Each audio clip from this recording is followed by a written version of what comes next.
नमस्कार दोस्तों, आपका स्वागत है हॉरर की दुनिया में। यहाँ हम आपके लिए लाते हैं उन कहानियों को जो आपके रोंगटे खड़े कर देंगी और दिल की धड़कनों को तेज कर देंगी।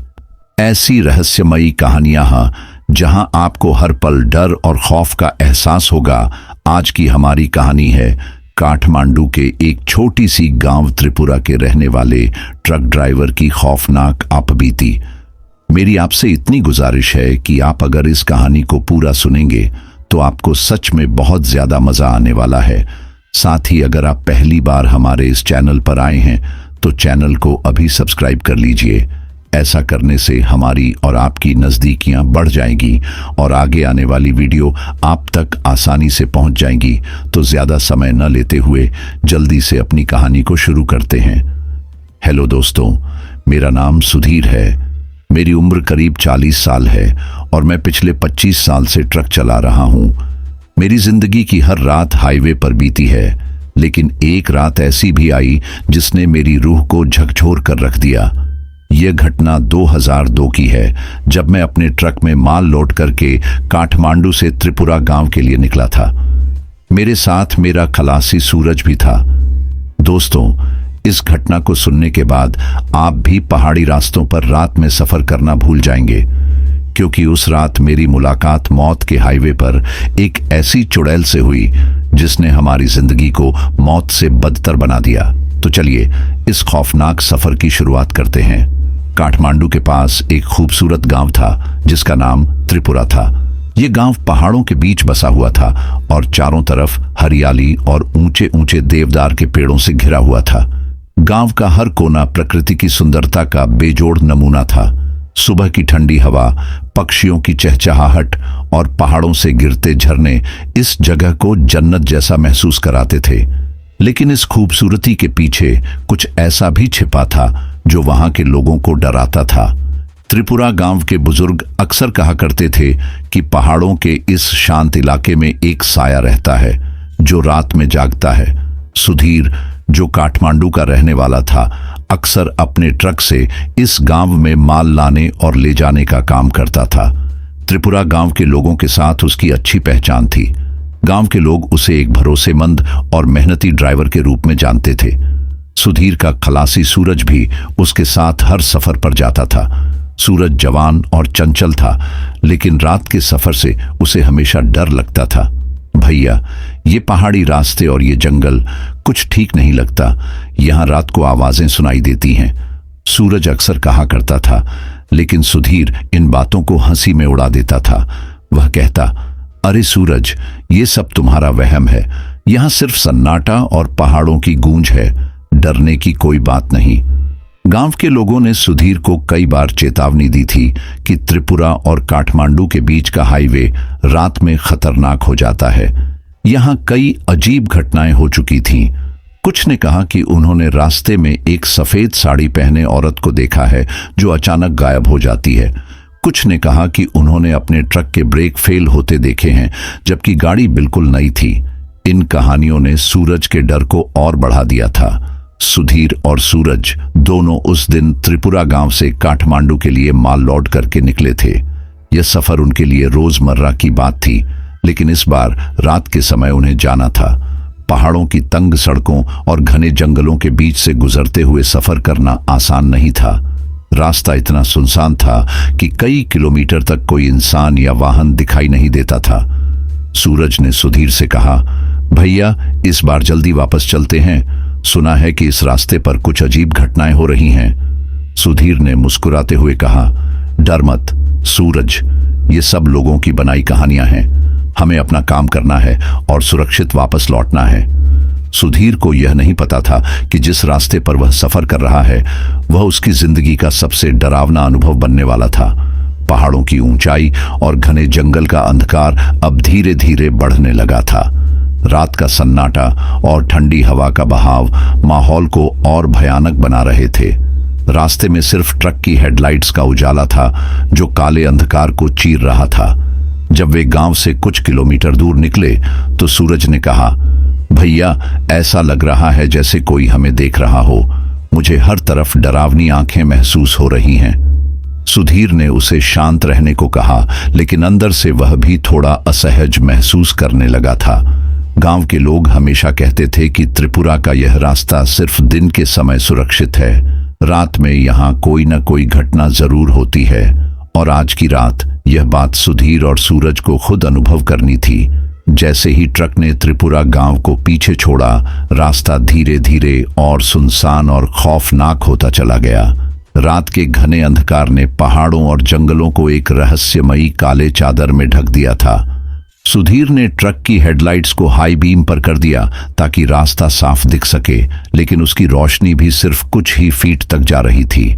सड़क इतनी तंग और घुमावदार थी कि हर मोड़ पर लगता था जैसे यह आपको किसी अनजाने अंधकार की ओर ले जा रही हो। सूरज ट्रक के अंदर बगल की सीट पर चुपचाप बैठा था। उसका चेहरा भय और चिंता से सख्त हो चुका था। उसने खिड़की के बाहर झांकते हुए कहा, भैया, ये रास्ता कुछ अलग सा लग रहा है। पिछली बार ऐसा महसूस नहीं हुआ था। सुधीर ने उसे दिलासा देने के लिए हंसते हुए कहा, अरे सूरज, तुम बहुत सोचते हो। ये वही रास्ता है जिसे हमने दर्जनों बार पार किया है। बस रात का अंधेरा तुम्हारे दिमाग से खेल रहा है। लेकिन सूरज के मन की बेचैनी बढ़ती जा रही थी। जंगल से आती ठंडी हवा खिड़कियों के अंदर तक पहुंच रही थी और उसमें एक अजीब सी सिहरन थी। ऐसा लग रहा था जैसे हवा के झोंके किसी डरावने संदेश को कानों में फुसफुसा रहे हों। ट्रक के इंजन की आवाज और पहियों की सड़क पर घिसटने की ध्वनि के अलावा कोई और आवाज नहीं थी। यह सन्नाटा इतना गहरा था कि दोनों के कानों को चुभने लगा। जैसे ही ट्रक ने एक तीखा मोड़ लिया, सूरज ने अचानक चिल्लाते हुए कहा, भैया रुको, आगे देखो। सुधीर ने ब्रेक लगाकर ट्रक रोक दिया। ट्रक के सामने सड़क के बीचों बीच सफेद साड़ी में लिपटी एक महिला खड़ी थी। उसकी पीठ सुधीर और सूरज की तरफ थी और उसके लंबे काले बाल उसकी कमर तक लटक रहे थे। उसकी स्थिति ऐसी थी जैसे वह किसी का इंतजार कर रही हो। सुधीर ने कुछ पल के लिए ट्रक के अंदर से ही उसे देखा। यह कौन हो सकती है इस समय यहां? उसने बड़बड़ाते हुए कहा। सूरज ने डरते हुए जवाब दिया, भैया, ये कोई इंसान नहीं हो सकती। इतनी रात में इस सुनसान सड़क पर कौन इस तरह खड़ा रहेगा? सुधीर ने अपनी हिम्मत जुटाते हुए ट्रक का हॉर्न बजाया, लेकिन महिला ने कोई प्रतिक्रिया नहीं दी। वह बिल्कुल स्थिर खड़ी रही, जैसे हॉर्न की आवाज उसने सुनी ही नहीं। सुधीर ने कहा, यह जरूर किसी मदद के लिए खड़ी होगी, हमें रुककर पूछना चाहिए। लेकिन सूरज ने उसे रोका, नहीं भैया, इसे मत छेड़ो। मुझे यह जगह और यह औरत दोनों ठीक नहीं लग रहे। चलो यहां से जल्दी निकलते हैं। सुधीर ने सूरज की बात अनसुनी करते हुए ट्रक से बाहर कदम रखा। उसने महिला को पास से देखने के लिए एक टॉर्च निकाली और उसकी तरफ बढ़ा। जैसे ही उसने महिला के करीब जाने की कोशिश की, एक अजीब सी ठंड हवा में फैल गई। सुधीर को लगा जैसे उसके कदम भारी हो गए हों। टॉर्च की रोशनी जैसे ही महिला पर पड़ी, वह अचानक गायब हो गई। सुधीर ने हैरान होकर इधर उधर देखा, लेकिन वह महिला कहीं नहीं थी। यह कैसे हो सकता है? अभी तो यहीं खड़ी थी, उसने खुद से कहा। सूरज ने ट्रक के अंदर से चिल्लाते हुए कहा, भैया जल्दी वापस आओ, मैंने कहा था यह जगह ठीक नहीं है। सुधीर वापस ट्रक की ओर भागा और ट्रक का दरवाजा बंद कर दिया। उसकी सांसें तेज चल रही थीं। सूरज ने उसकी ओर देखा और कहा, भैया मैंने आपसे कहा था कि हमें रुकना नहीं चाहिए था। आपने देखा, वह औरत गायब हो गई। सुधीर ने बिना कुछ कहे ट्रक स्टार्ट किया और आगे बढ़ने लगा। आगे का रास्ता और भी डरावना हो गया। जंगल की झाड़ियां हिलने लगी, जैसे कोई उनमें से गुजर रहा हो। ट्रक की हेडलाइट्स के दायरे में कई बार ऐसा लगा जैसे कोई आकृति दौड़कर सड़क पार कर रही हो, लेकिन जब सुधीर ध्यान से देखता तो वहां कुछ नहीं होता। सूरज अब और भी सहम गया था। उसने कहा, भैया मैं कह रहा हूं, इस हाईवे को लोग ऐसे ही मौत का हाईवे नहीं कहते। यहां कुछ बहुत बुरा है। हमें किसी तरह जल्दी से जल्दी यहां से निकलना होगा। सुधीर ने कुछ नहीं कहा, लेकिन उसके माथे पर पसीने की बूंदें उसकी बेचैनी को जाहिर कर रही थीं। उसे महसूस हो गया था कि इस हाईवे पर कुछ ऐसा जरूर है जो इंसानी समझ से परे है। जैसे ही ट्रक सुनसान हाईवे पर आगे बढ़ा, रात का सन्नाटा और गहरा हो गया। सुधीर और सूरज के बीच की बातचीत लगभग खत्म हो चुकी थी। अब ट्रक के इंजन की गड़गड़ाहट और पहियों के सड़क से टकराने की आवाज के अलावा कुछ भी सुनाई नहीं दे रहा था। बाहर का माहौल और भी भयावह हो गया था। घने जंगल के बीच से गुजरते हुए ऐसा लग रहा था जैसे कोई अनजानी ताकत उन्हें घूर रही हो। सूरज ने खिड़की के बाहर झांकते हुए कहा, भैया, आपको भी ऐसा नहीं लग रहा कि यह रास्ता कुछ ज्यादा ही खामोश है, जैसे यहां कुछ छुपा हुआ हो? सुधीर ने सिर हिलाते हुए कहा, हाँ सूरज, यह खामोशी अजीब है, लेकिन शायद यह हमारे दिमाग का वहम है। हालांकि उसके स्वर में भी एक अजीब सी घबराहट साफ झलक रही थी। कुछ मिनट बाद एक तेज अजीब सी आवाज ट्रक के ऊपर से आई। यह आवाज ऐसी थी जैसे किसी ने ट्रक की छत पर कुछ फेंका हो। सुधीर ने ब्रेक लगाकर ट्रक रोका और छत की तरफ देखा, लेकिन वहां कुछ भी नहीं था। यह आवाज कैसी थी? उसने हैरानी से पूछा। सूरज ने अपनी सीट पर और सिमटते हुए कहा, भैया, मैंने आपको पहले ही कहा था कि यह रास्ता ठीक नहीं है। ये आवाज, ये तो किसी के कूदने जैसी थी। सुधीर ने ट्रक को दोबारा स्टार्ट किया और चलाना शुरू किया, लेकिन जैसे ही ट्रक ने गति पकड़ी, उन्हें फिर वही आवाज सुनाई दी। इस बार आवाज और भी करीब से आई, जैसे कोई ट्रक की छत पर तेजी से दौड़ रहा हो। सूरज की सांस अटक गई। भैया, ये कोई इंसान नहीं हो सकता। इतनी तेजी से छत पर कौन दौड़ सकता है? उसने लगभग चिल्लाते हुए कहा। सुधीर ने ट्रक को एक बार फिर रोका और सूरज को साथ लेकर ट्रक से बाहर उतरा। दोनों ने टॉर्च की रोशनी में छत की तरफ देखा, लेकिन वहां कुछ भी नहीं था। ट्रक के चारों ओर का माहौल एकदम खामोश था। ठंडी हवा जंगल के पत्तों को हिला रही थी और दूर कहीं उल्लू की आवाज सुनाई दे रही थी। यह सब क्या हो रहा है? सुधीर ने बड़बड़ाते हुए कहा। जैसे ही वे वापस ट्रक में चढ़े, एक और झटका लगा। इस बार ऐसा लगा जैसे ट्रक के नीचे कुछ आ गया हो। सुधीर ने गियर न्यूट्रल कर दिया और ट्रक से बाहर निकलकर नीचे झांकने लगा। सूरज भी उसके पीछे पीछे आया। ट्रक के नीचे उन्होंने देखा कि कुछ भी नहीं था, न कोई जानवर, न कोई चीज। लेकिन ट्रक का अगला पहिया थोड़ा उठा हुआ लग रहा था, जैसे किसी भारी चीज ने उसे जकड़ रखा हो। सुधीर ने पहिए को ध्यान से देखा और उसे छूने के लिए झुका। तभी एक जोरदार चीख सुनाई दी। यह चीख इतनी भयानक थी कि सुधीर और सूरज दोनों के कानों में गूंजने लगी। ऐसा लग रहा था जैसे वह चीख इंसानी नहीं, बल्कि किसी अनजानी ताकत की थी। सुधीर ने डर कर सूरज की तरफ देखा, लेकिन सूरज तो जैसे वहीं जम गया था। उसकी आंखें चौड़ी हो गई थीं और वह एक शब्द भी नहीं बोल पा रहा था। सुधीर ने सूरज को झकझोरते हुए कहा, अरे बोल, क्या हुआ? तू इतना चुप क्यों है? सूरज ने कांपती आवाज में कहा, भैया, मुझे लगा जैसे कोई औरत मेरे कान में कुछ फुसफुसा रही थी। उसने कहा, भाग नहीं सकते, तुम्हारा भी वही होगा। सुधीर को लगा कि सूरज शायद घबराहट में कुछ गलत सुन रहा है। सूरज, यह सब तुम्हारे दिमाग का खेल है। ट्रक में वापस चल, हमें यहां रुकना नहीं चाहिए। लेकिन सूरज अब और ज्यादा डर चुका था। दोनों ट्रक में वापस आए और जैसे ही सुधीर ने ट्रक स्टार्ट किया, उसे अपने पीछे किसी के रोने की आवाज सुनाई दी। उसने पीछे मुड़कर देखा, लेकिन वहां कुछ भी नहीं था। सूरज ने भी आवाज सुनी और घबराकर कहा, भैया, मुझे नहीं लगता कि हमें इस हाईवे पर आगे जाना चाहिए। यह जगह हमें छोड़ना नहीं चाहती। सुधीर ने सूरज को शांत कराने की कोशिश की, लेकिन अंदर ही अंदर वह भी डरा हुआ था। ट्रक जैसे ही कुछ आगे बढ़ा, अचानक से पूरे जंगल में कई आवाजें गूंजने लगीं। यह आवाजें हंसी, चीख और फुसफुसाहट का मिला जुला रूप थीं। ट्रक के अंदर बैठे दोनों को ऐसा लग रहा था जैसे चारों तरफ से कोई उन्हें घेर रहा हो। आवाजें और डर का साया अब सुधीर और सूरज के ऊपर भारी पड़ने लगा था। उन्हें समझ नहीं आ रहा था कि यह सब सच में हो रहा है या उनका दिमाग उनके साथ कोई खेल खेल रहा था। लेकिन एक बात साफ थी, मौत के इस हाईवे पर कुछ ऐसा था जो उन्हें इस रास्ते से गुजरने नहीं देना चाहता था। जैसे जैसे ट्रक आगे बढ़ रहा था, सुधीर और सूरज की घबराहट बढ़ती जा रही थी। हर छोटी सी आवाज, हर हल्की सी हरकत अब उन्हें खौफ में डालने लगी थी। जंगल का घना अंधेरा पहाड़ियों की रहस्यमय आकृतियां और बीच बीच में आने वाली ठंडी हवाओं ने माहौल को और भी डरावना बना दिया था। सुधीर ने सूरज की तरफ देखा, जो सीट पर सिकुड़ कर बैठा था और बार बार पीछे मुड़कर देख रहा था। भैया, मुझे सच में बहुत डर लग रहा है। ये रास्ता ठीक नहीं लग रहा, सूरज ने कांपती हुई आवाज में कहा। सुधीर ने उसे ढांढस बंधाते हुए कहा, डरने की कोई बात नहीं है।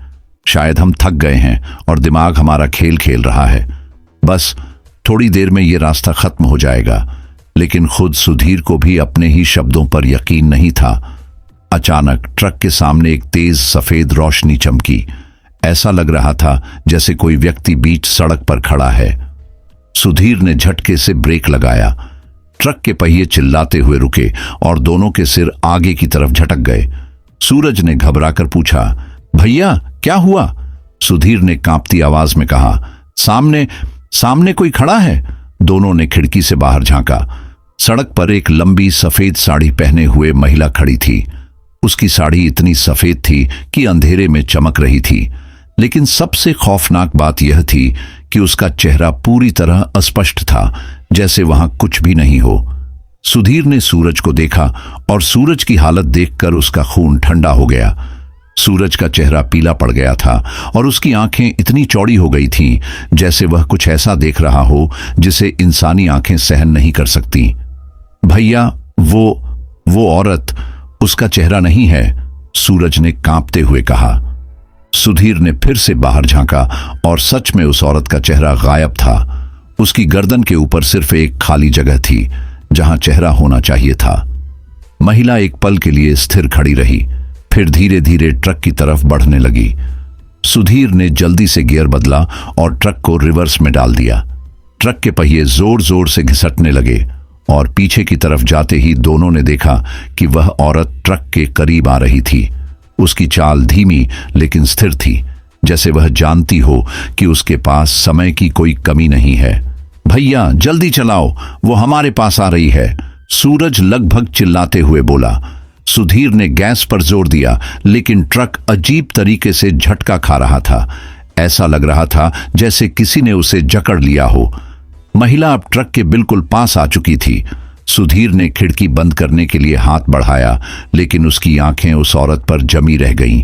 जैसे ही महिला ने ट्रक की खिड़की के पास अपना हाथ बढ़ाया, सूरज ने चीखते हुए कहा, भैया देखो उसके नाखून, इतने लंबे और काले, जैसे किसी जानवर के पंजे हों।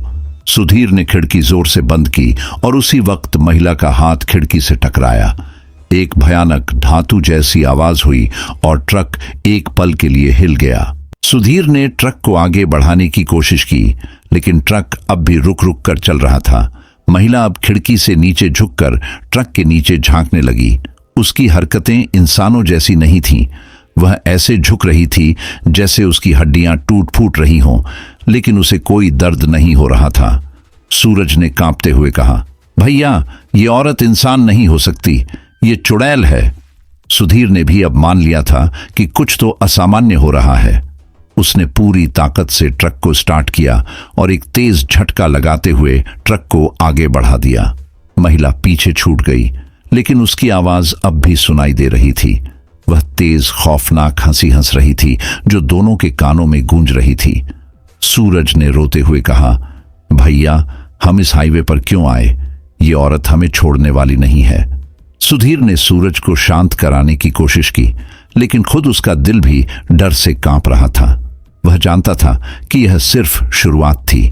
हाईवे की यह रात उनके लिए और भी डरावने रहस्य लेकर आने वाली थी। जैसे ही ट्रक ने स्पीड पकड़ी, सुधीर ने देखा कि वह महिला अब ट्रक के पीछे दौड़ रही थी।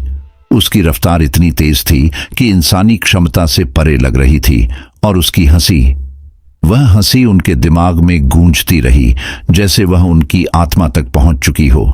सुधीर और सूरज दोनों को यकीन हो गया था, यह चुड़ैल उन्हें मारने पर उतारू थी। ट्रक के इंजन की गड़गड़ाहट और जंगल की सन्नाटेदार रात का अजीब मेल दोनों के दिलों में दहशत बढ़ा रहा था। सुधीर ने ट्रक की स्पीड जितनी तेज हो सकती थी बढ़ा दी। सूरज बगल की सीट पर सहमा हुआ बैठा था। उसका चेहरा पसीने से तर था और वह बार बार पीछे मुड़कर देख रहा था। ट्रक के पीछे वही सफेद साड़ी पहने बिना सिर की चुड़ैल दौड़ रही थी। भैया, वो हमारे पीछे आ रही है, सूरज ने कांपती आवाज में कहा। उसकी उंगली उस खिड़की की ओर इशारा कर रही थी जहां से पीछे का दृश्य साफ दिखाई दे रहा था। सुधीर ने एक नजर दर्पण में डाली और उसकी सांस रुक गई। चुड़ैल की चाल इंसानी दौड़ से कई गुना तेज थी। उसके लंबे काले नाखून चमक रहे थे और उसके बिना सिर वाले शरीर से अजीब सी सफेद रोशनी निकल रही थी। यह क्या है? ये कोई सपना है या हकीकत? सुधीर ने खुद से बुदबुदाया। उसका हाथ स्टीयरिंग व्हील पर कसकर जकड़ा हुआ था, लेकिन यह कोई सपना नहीं था। वह सचमुच उस रात मौत और अंधकार के बीच फंस चुके थे। सूरज अब लगभग रोने लगा था। उसने घबराते हुए कहा, भैया, ये चुड़ैल हमें नहीं छोड़ेगी, ये हमें मार डालेगी। सुधीर ने उसे डांटने की कोशिश की। चुप रहो, कुछ नहीं होगा, बस भगवान का नाम लो और शांत रहो। लेकिन खुद सुधीर को भी यकीन नहीं था कि वे बच पाएंगे। चुड़ैल अब ट्रक के बहुत करीब आ चुकी थी। उसकी दौड़ने की आवाज ट्रक के इंजन की गड़गड़ाहट के बावजूद सुनाई दे रही थी। सुधीर ने महसूस किया कि ट्रक की स्पीड घटने लगी थी, जैसे किसी अदृश्य ताकत ने उसे जकड़ लिया हो। यह ट्रक क्यों धीमा हो रहा है? सुधीर ने बड़बड़ाते हुए गियर बदला, लेकिन ट्रक ने गति पकड़ने से इनकार कर दिया। सूरज ने खिड़की से बाहर झांक कर देखा। उसकी चीख ने सुधीर का खून जमा दिया। भैया, वो अब ट्रक के बिल्कुल पास आ गई है। वो दरवाजे को पकड़ने वाली है। सूरज की आवाज कांप रही थी और वह दरवाजे की ओर इशारा कर रहा था। सुधीर ने घबराहट में ट्रक को मोड़ने की कोशिश की। ट्रक अब एक संकरी और पत्थरीली सड़क पर था। चारों ओर घना जंगल था और आसमान में चांदनी तक गायब हो चुकी थी। हर जगह गहरा अंधेरा था और केवल ट्रक की हेडलाइट्स ही थोड़ी सी रोशनी दे रही थीं। लेकिन वह रोशनी भी अब बेकार लग रही थी, क्योंकि उसके चारों ओर का खौफ सघन होता जा रहा था। अचानक ट्रक के बाईं ओर से एक जोरदार झटका महसूस हुआ। ऐसा लगा जैसे किसी ने ट्रक को धक्का दिया हो। सूरज ने डरते हुए कहा, भैया, वो चुड़ैल ट्रक पर चढ़ने की कोशिश कर रही है। सुधीर ने खिड़की से बाहर देखा। वह चुड़ैल अब ट्रक के साइड मिरर पर लटकी हुई थी। उसके लंबे काले नाखून ट्रक की बॉडी को खरोंच रहे थे। खरोंचने की वह आवाज इतनी भयानक थी कि यह सीधे दोनों के दिमाग पर वार कर रही थी। भगवान के लिए ये सब खत्म करो, सूरज चीखते हुए बोला। उसने अपनी आंखें बंद कर लीं और अपने कानों को ढक लिया, लेकिन सुधीर के लिए यह संभव नहीं था। उसे ट्रक को चलाना ही था। उसे हर हाल में अपनी और सूरज की जान बचानी थी। सुधीर ने अचानक ब्रेक मारा। ट्रक के पहिए जमीन पर जोर से घिसटे और झटके से ट्रक रुक गया। उसने उम्मीद की थी कि इस झटके से चुड़ैल नीचे गिर जाएगी, लेकिन जब उसने खिड़की से बाहर देखा तो उसकी रीढ़ की हड्डी में सिहरन दौड़ गई। चुड़ैल अब ट्रक की छत पर चढ़ चुकी थी। ट्रक के ऊपर से अजीब सी आवाजें आ रही थीं। ऐसा लग रहा था जैसे कोई अपने नाखूनों से ट्रक की छत को खरोंच रहा हो। सूरज अब जोर जोर से मंत्र पढ़ने लगा था, जो उसे उसकी दादी ने सिखाए थे, लेकिन सुधीर को पता था कि यह सब व्यर्थ था। यह चुड़ैल उनकी हरकतों से डरने वाली नहीं थी। अचानक छत से एक झटका महसूस हुआ। ऐसा लगा जैसे किसी ने ऊपर से जोर से कूद मारी हो। ट्रक हिल गया। सूरज चिल्लाया, भैया, वो अंदर आ जाएगी, दरवाजा बंद करो। सुधीर ने तुरंत दोनों दरवाजों को लॉक किया और खिड़कियों को चेक किया, लेकिन यह कितना कारगर होगा उसे खुद नहीं पता था। चुड़ैल अब ट्रक के बोनट पर आ गई थी। उसकी सफेद साड़ी हवा में लहरा रही थी और उसके बिना सिर वाले शरीर से सफेद रोशनी निकल रही थी। वह अपने लंबे नाखूनों से ट्रक की हेडलाइट्स को खरोंचने लगी। कुछ ही पलों में हेडलाइट्स टूट गईं और चारों ओर गहरा अंधेरा छा गया। सुधीर ने पूरी ताकत से ट्रक को स्टार्ट किया और गियर बदलकर तेजी से आगे बढ़ा दिया। ट्रक झटके से आगे बढ़ा और चुड़ैल बोनट से गिर गई, लेकिन उसके गिरते ही वह ट्रक के पीछे दौड़ने लगी। उसकी गति पहले से भी तेज थी। सुधीर और सूरज को अब यकीन हो चुका था कि यह कोई साधारण आत्मा नहीं थी। यह एक भयानक दुष्ट चुड़ैल थी जो उन्हें मारने पर उतारू थी। उनकी सांसें तेज हो रही थीं। दिलों की धड़कनें इतनी तेज थीं कि उन्हें अपने कानों में सुनाई दे रही थीं। यह रात खत्म होने का नाम नहीं ले रही थी और उनकी जान अब भी खतरे में थी। सुधीर ने ट्रक की गति बढ़ाने की पूरी कोशिश की, लेकिन उसकी नजर बार बार सूरज पर जा रही थी। सूरज की हालत खराब हो चुकी थी। वह बगल की सीट पर सिकुड़ा हुआ बैठा था, जैसे किसी ने उसकी आत्मा को चुरा लिया हो। उसकी आंखों में भयानक डर और होंठों पर बुदबुदाहट थी। वह बार बार भगवान का नाम ले रहा था, लेकिन उसकी आवाज कांप रही थी। भैया, ये हमारे साथ क्या हो रहा है? ये चुड़ैल हमें क्यों नहीं छोड़ रही? सूरज ने लगभग चीखते हुए कहा। सुधीर ने उसे शांत करने की कोशिश की, लेकिन खुद उसकी सांसें भी थमने का नाम नहीं ले रही थीं।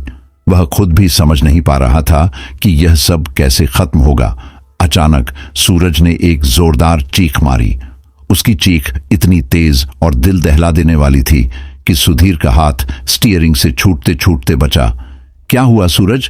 अब क्या देखा? सुधीर ने घबराकर पूछा। सूरज की उंगली ट्रक के आगे की ओर इशारा कर रही थी। सुधीर ने खिड़की से बाहर झांक कर देखा। सड़क के ठीक बीचों बीच वही चुड़ैल खड़ी थी। बिना सिर के उसके शरीर से अजीब सी सफेद रोशनी निकल रही थी और उसकी सफेद साड़ी हवा में लहरा रही थी। वह अपनी दोनों बाहें फैलाए हुए थी, जैसे ट्रक को रोकने की कोशिश कर रही हो। सुधीर ने तुरंत ब्रेक लगाया और ट्रक तेजी से झटके के साथ रुक गया। सूरज अब जोर जोर से रोने लगा। भैया, ये हमें मार डालेगी। मुझे यहां से निकलना है। मुझे बचाओ। उसने ट्रक का दरवाजा खोलने की कोशिश की, लेकिन सुधीर ने तुरंत उसे रोक लिया। पागल मत बनो। बाहर जाओगे तो बच नहीं पाओगे। चुपचाप यहां बैठो और दरवाजा लॉक रखो। लेकिन सूरज अब सुधीर की बात सुनने के लिए तैयार नहीं था। उसकी हालत और खराब होती जा रही थी। उसकी चीखें ट्रक के अंदर गूंज रही थीं। वो देखो, वो आ रही है। वो ट्रक के पास आ रही है। सूरज ने दहशत में इशारा किया। सुधीर ने देखा कि चुड़ैल ट्रक के सामने खड़ी थी। उसके बिना सिर का शरीर धीरे धीरे ट्रक की ओर बढ़ रहा था। उसका हर कदम ट्रक की छत तक पहुंचने वाले धमाके की तरह महसूस हो रहा था। अचानक ट्रक के शीशे पर खरोंच की आवाज सुनाई दी। ऐसा लग रहा था जैसे किसी ने अपने नाखूनों से शीशे पर जोर से वार किया हो। सूरज ने डर से अपनी आंखें बंद कर लीं। उसकी हालत इतनी खराब हो चुकी थी कि वह सुधीर की बात सुनने तक के लिए तैयार नहीं था। भैया, ये चुड़ैल मुझे मार डालेगी। ये मुझे खींच कर ले जाएगी। मुझे यहां से जाने दो। वह ट्रक का दरवाजा खोलने के लिए बार बार हाथ बढ़ा रहा था। सुधीर ने अपने हाथ से सूरज को रोका और गुस्से से बोला, पागल मत बनो। अगर दरवाजा खोला तो ये तुम्हें नहीं, हम दोनों को खा जाएगी। चुपचाप यहां बैठो। लेकिन सूरज की हालत सुधरने के बजाय और बिगड़ती जा रही थी। वह जोर जोर से चिल्लाने लगा। चुड़ैल अब ट्रक के ठीक पास आ चुकी थी। उसकी लंबी उंगलियां ट्रक के बोनट पर चल रही थीं। खरोंचने की वह आवाज इतनी भयानक थी कि सुधीर का मन कर रहा था कि वह अपनी कानों को ढक ले, लेकिन वह कर नहीं सकता था। उसे ट्रक की गति बढ़ानी थी। सूरज अचानक चुप हो गया। उसकी सांसें तेज हो रही थीं और उसकी आंखें एक तक ट्रक के शीशे की ओर देख रही थीं। सुधीर ने उसकी इस हालत को देखा और पूछा, सूरज, अब क्या हुआ? कुछ बोलो। सूरज ने कांपती आवाज में कहा, भैया, वो शीशे के दूसरी तरफ खड़ी है। उसने मुझे देख लिया है। सुधीर ने जैसे ही शीशे की ओर देखा, उसका दिल धक से रह गया। चुड़ैल का बिना सिर का शरीर अब ट्रक की खिड़की के ठीक सामने था। सूरज अचानक फिर से चिल्लाया, भैया, वो दरवाजा खोलने की कोशिश कर रही है। बचाओ मुझे। मैं मरना नहीं चाहता। उसकी चीखें इतनी तेज थीं कि ट्रक का सन्नाटा और भी डरावना लगने लगा। सुधीर ने तुरंत गियर बदला और ट्रक को तेजी से आगे बढ़ाने की कोशिश की। ट्रक झटका खाकर आगे बढ़ा, लेकिन चुड़ैल ने अब ट्रक के दरवाजे को पकड़ लिया था। उसकी लंबी उंगलियां खिड़की के शीशे से टकरा रही थीं। सूरज चीखते चीखते बेहोश हो गया। सुधीर अब पूरी तरह अकेला था। उसके हाथ स्टीयरिंग पर कांप रहे थे और उसकी आंखें बार बार दर्पण में पीछे देख रही थीं। उसकी कोशिश थी कि किसी भी तरह वह इस भूतिया रास्ते से बाहर निकल सके, लेकिन वह जानता था कि यह चुड़ैल इतनी आसानी से उनका पीछा छोड़ने वाली नहीं थी। सूरज की चीख और चुड़ैल का लगातार बढ़ता खौफ सुधीर को हिला चुका था। ट्रक में बैठकर आगे बढ़ने की उम्मीद खत्म होती दिख रही थी। सड़क अब संकरी और खतरनाक हो गई थी। ट्रक जैसे ही एक बड़े पत्थर से टकराया, एक झटका लगा और इंजन बंद हो गया। चारों ओर खामोशी छा गई। सुधीर ने ट्रक को फिर से स्टार्ट करने की कोशिश की, लेकिन इंजन ने कोई प्रतिक्रिया नहीं दी। ट्रक के चारों तरफ घना अंधेरा और सन्नाटा था। अचानक खिड़की पर फिर से वही खरोंचने की आवाज सुनाई दी। सुधीर के रोंगटे खड़े हो गए। उसे ऐसा लगा जैसे कोई ट्रक के चारों ओर घूम रहा हो। सुधीर ने सूरज की ओर देखा, जो बेहोश पड़ा था। उसे पता था कि अगर यहां ज्यादा देर रुका तो वे दोनों जिंदा नहीं बचेंगे। ट्रक के अंदर रहना अब सुरक्षित नहीं था। उसने फैसला किया कि अब समय आ गया है कि वह ट्रक छोड़कर जंगल के अंदर भाग जाए। सुधीर ने धीरे धीरे दरवाजा खोला। बाहर कदम रखते ही उसे ठंडी हवा का झोंका महसूस हुआ। यह हवा साधारण नहीं थी। इसमें एक अजीब सी दुर्गंध थी, जैसे किसी चीज के सड़ने की। वह अपने अंदर डर को दबाते हुए सूरज को खींचकर ट्रक से बाहर लाने लगा। सूरज अभी भी बेहोश था, लेकिन सुधीर को उसे साथ ले जाना था। जंगल का रास्ता भयानक और रहस्यमय लग रहा था। हर दिशा में ऊंचे ऊंचे पेड़ थे, जो आकाश को पूरी तरह ढक चुके थे।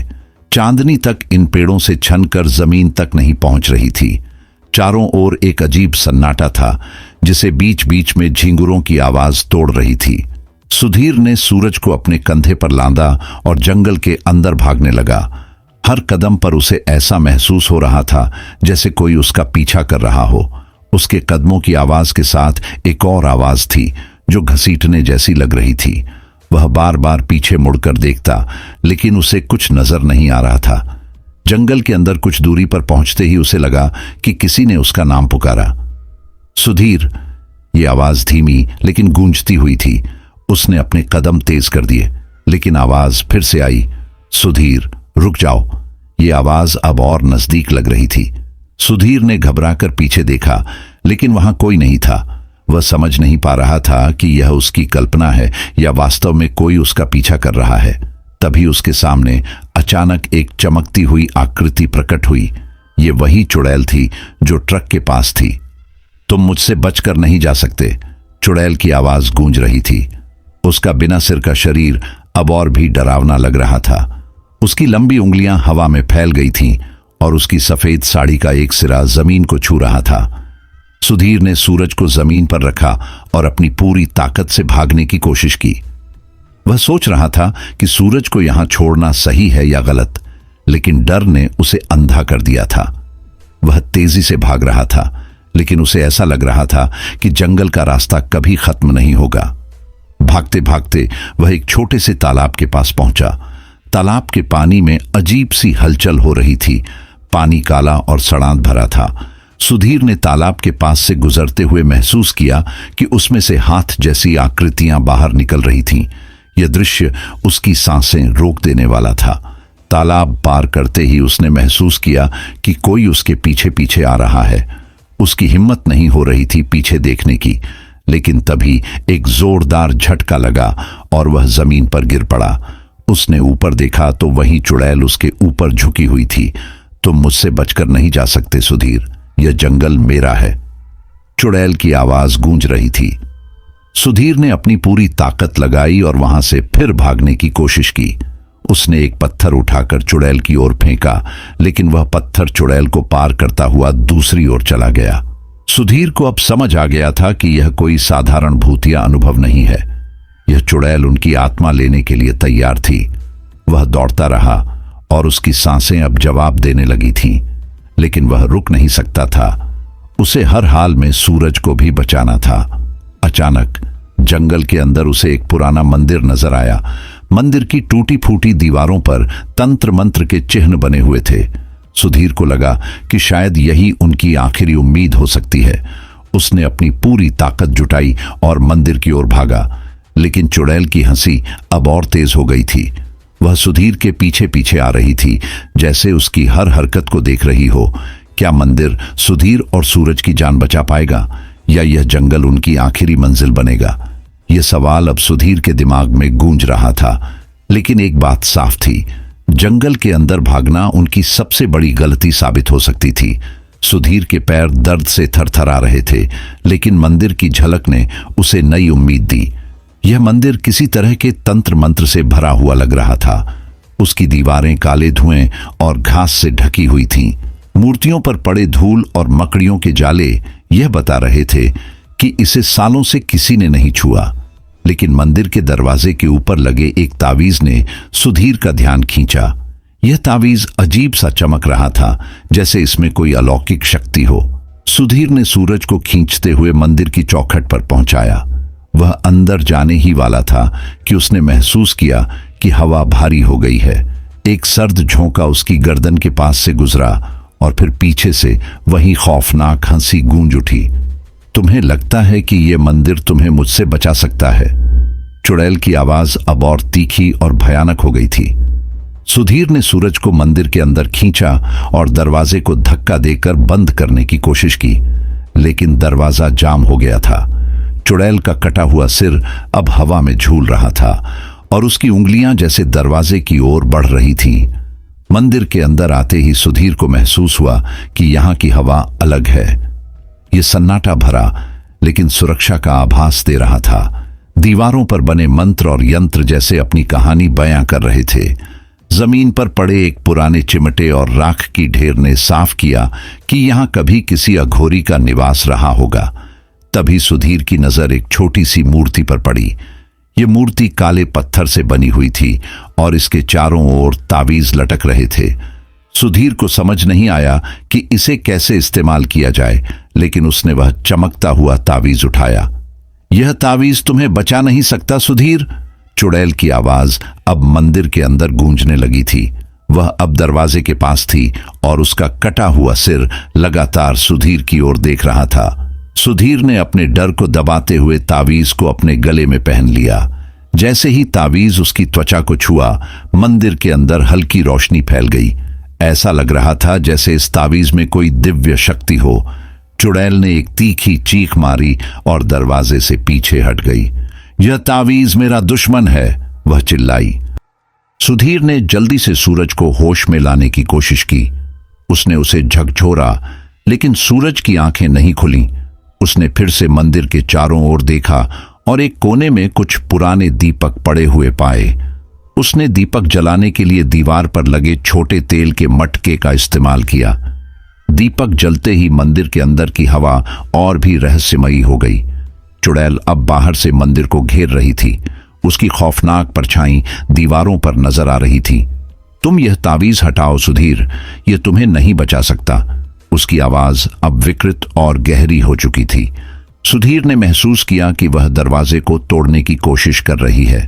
सुधीर को अब तक समझ नहीं आया था कि इस तावीज में ऐसी कौन सी शक्ति है, लेकिन यह साफ था कि यह चुड़ैल के खिलाफ है। उसने एक मंत्र की किताब देखी जो मूर्ति के पास रखी हुई थी। हालांकि उसे मंत्र पढ़ना नहीं आता था, लेकिन उसने किताब को खोला और उसमें से एक पन्ना निकाला। पन्ने पर एक अजीब सा यंत्र बना हुआ था और उसके नीचे कुछ संस्कृत में लिखा हुआ था। क्या यह मंत्र इस चुड़ैल को रोक सकता है? उसने खुद से पूछा। तभी उसे पीछे से किसी के कदमों की आहट सुनाई दी। उसने पलटकर देखा तो लगा कि कोई अघोरी की छवि उसके पीछे खड़ी है। यह छवि स्थिर नहीं थी, बल्कि धुंधली और अजीब सी लग रही थी। तावीज को मूर्ति के ऊपर रखो और मंत्र का उच्चारण करो। एक धीमी लेकिन गूंजती हुई आवाज आई। यह आवाज जैसे खुद मंदिर के अंदर से आ रही थी।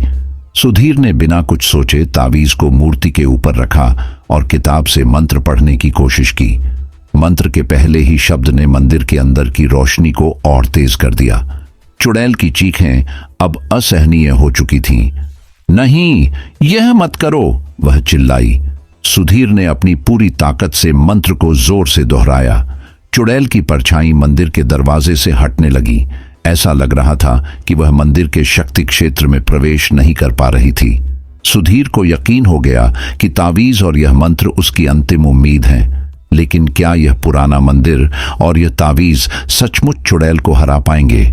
सुधीर के मन में यह सवाल अब भी गूंज रहा था। मंदिर की दीवारें अब भी थरथरा रही थीं और बाहर जंगल में मौत का खेल जारी था।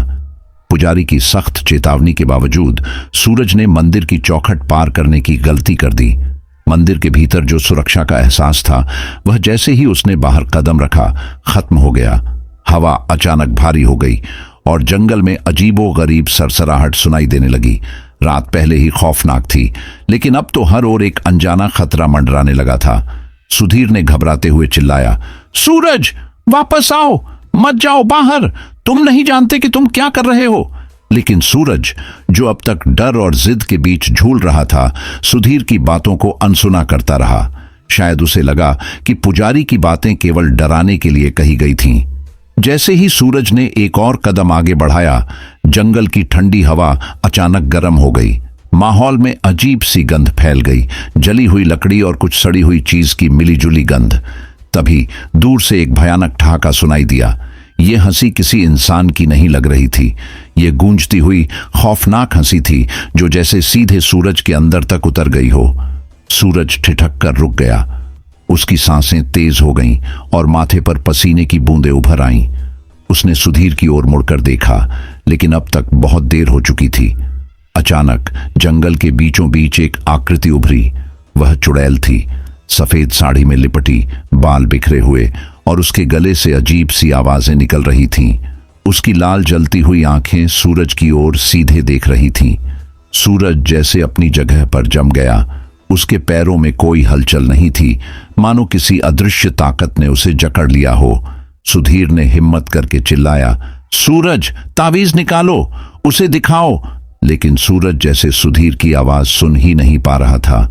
चुड़ैल धीरे धीरे हवा में उठने लगी। उसका चेहरा और भी डरावना हो गया। उसकी आंखों में एक गहरी नफरत और बदला लेने की आग थी। फिर उसने एक झटके में सूरज को हवा में उठा लिया।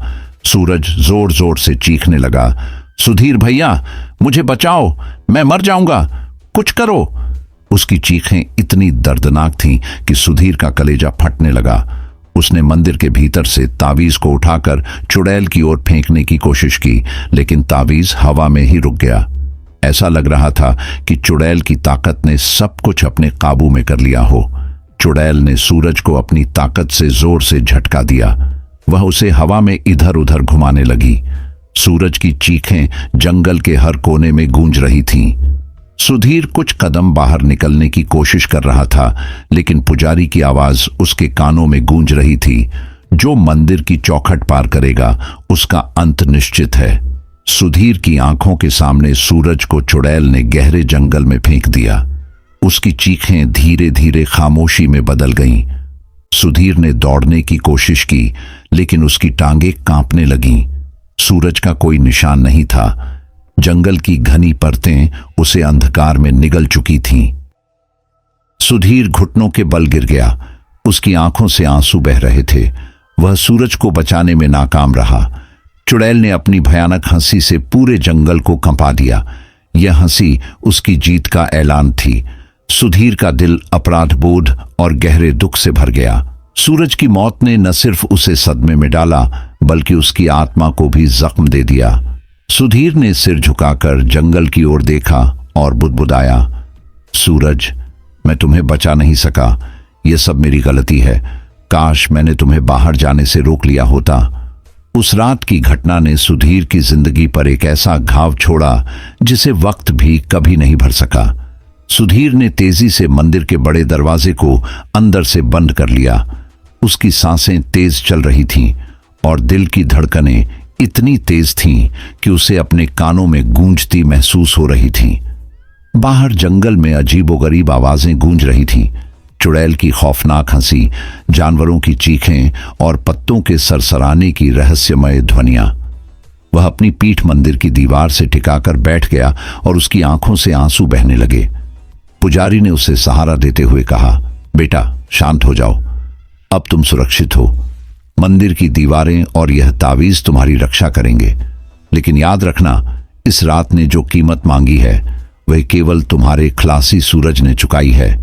उसकी मौत पहले से तय थी। पुजारी के शब्दों ने सुधीर के दिल में एक अजीब सा सन्नाटा भर दिया। वह अपने खलासी सूरज के बारे में सोचने लगा। उसके चेहरे पर मुस्कान, उसके मजाकिया अंदाज और वह हर छोटी बड़ी मदद जो उसने सफर के दौरान की थी। पुजारी जी, सुधीर ने कांपती हुई आवाज में कहा, क्या सूरज को बचाया जा सकता था? क्या मैं उसे इस खौफनाक अंजाम से बचा सकता था? पुजारी ने गहरी सांस ली और कहा, यह श्राप का जंगल है बेटा। यहां आने वाले हर इंसान का भाग्य पहले से तय है। सूरज ने जैसे ही मंदिर की सीमा पार की, वह चुड़ैल के वश में आ गया। वह उसे नहीं छोड़ती जो उसकी सीमाओं को लांघता है। तुमने तावीज को कसकर पकड़ा था और अपनी सीमा नहीं तोड़ी। यही तुम्हारी जान बचने का कारण है। लेकिन सूरज का अंत निश्चित था। सुधीर की आंखें लाल हो चुकी थीं। उसने अपनी मुट्ठी में तावीज को इतनी जोर से पकड़ रखा था कि उसकी हथेलियां छिल गईं। वह मन ही मन भगवान से प्रार्थना कर रहा था, हे भगवान, क्यों आपने सूरज को नहीं बचाया? वह तो केवल मेरी मदद कर रहा था। अगर यह सजा थी तो मुझे क्यों नहीं मिली? मंदिर के भीतर रात का समय किसी अंतहीन यातना की तरह बीत रहा था।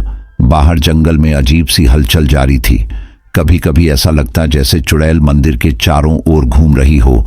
उसकी खौफनाक हंसी मंदिर की दीवारों से टकरा रही थी। सुधीर हर आवाज पर चौंक जाता। उसका शरीर पसीने से भीग चुका था और आंखों में नींद का नामो निशान नहीं था। पुजारी ने उसकी ओर देखा और कहा, तुम्हें पूरी रात जागकर यहां रहना होगा। यह तावीज तुम्हें बचाएगा, लेकिन इसे एक पल के लिए भी मत छोड़ना। सुबह होते ही यह जंगल शांत हो जाएगा और तुम वापस अपनी दुनिया में लौट सकोगे। लेकिन याद रखना, इस रास्ते पर दोबारा मत आना। यह तुम्हारे और किसी के लिए भी सही नहीं है। सुधीर ने सिर हिलाया और खिड़की से बाहर झांकने की कोशिश की, लेकिन बाहर केवल अंधेरा और हलचल दिखाई दे रही थी। उसकी आंखों के सामने सूरज की मौत का मंजर बार बार घूम रहा था। उसकी चीखें, चुड़ैल का खौफनाक चेहरा और वह पल जब सूरज उसकी आंखों के सामने गायब हो गया था। रात लंबी थी और हर गुजरता पल सुधीर के लिए एक नई यातना लेकर आ रहा था। वह सोच रहा था कि क्या वह कभी इस घटना को भूल पाएगा? क्या वह दोबारा अपने ट्रक पर बैठ सकेगा? सूरज के बिना क्या उसकी जिंदगी पहले जैसी हो सकेगी? आखिरकार सूरज की पहली किरणों के साथ जंगल शांत होने लगा। मंदिर के बाहर की हलचल थम गई और चुड़ैल की खौफनाक मौजूदगी गायब हो गई। पुजारी ने दरवाजा खोला और कहा, अब तुम जा सकते हो, लेकिन याद रखना, इस जंगल का रास्ता दोबारा कभी मत लेना और इस घटना को अपने भीतर दफन कर देना। यह जंगल और यहां की आत्माएं भुलाने योग्य नहीं है। सुधीर ने भारी कदमों से मंदिर से बाहर कदम रखा। वह चारों ओर देख रहा था, लेकिन सूरज का कोई निशान नहीं था। वह अपनी ट्रक की ओर बढ़ा, लेकिन हर कदम उसे सूरज की मौत की याद दिला रहा था। ट्रक के अंदर बैठकर उसने स्टार्ट करने की कोशिश की, लेकिन उसकी उंगलियां कांप रही थीं। आज भी जब सुधीर उस रात की घटना को याद करता है तो उसकी रूह कांप उठती है। सूरज की मौत और चुड़ैल का खौफ उसके दिल और दिमाग पर हमेशा के लिए एक गहरा निशान छोड़ गए। वह कभी उस हाईवे पर नहीं लौटा, लेकिन उस रात की यादें उसे हर रात सोने नहीं देती। यह कहानी हमें यह सिखाती है कि प्रकृति और उसके रहस्यों का सम्मान करना चाहिए, दूसरों की चेतावनियों को गंभीरता से लेना चाहिए और कठिन परिस्थितियों में धैर्य और साहस बनाए रखना चाहिए। जिंदगी में कुछ चीजें हमारे बस में नहीं होती, लेकिन उनसे सीख लेकर हम अपने भविष्य को बेहतर बना सकते हैं। तो दोस्तों, यह कहानी यहीं पर समाप्त होती है। अगर आपको कहानी अच्छी लगी हो तो चैनल को सब्सक्राइब जरूर कर लेना, वीडियो को लाइक भी कर देना और एक प्यारा सा कमेंट आप कर देना। आप कहानी कहाँ से सुनते हैं और आपका नाम क्या है? तो अगली वीडियो में आपका शहर का नाम और आपका नाम लिया जाएगा। तो अपना और अपने परिवार का ख्याल रखना। तो दोस्तों, गुड नाइट।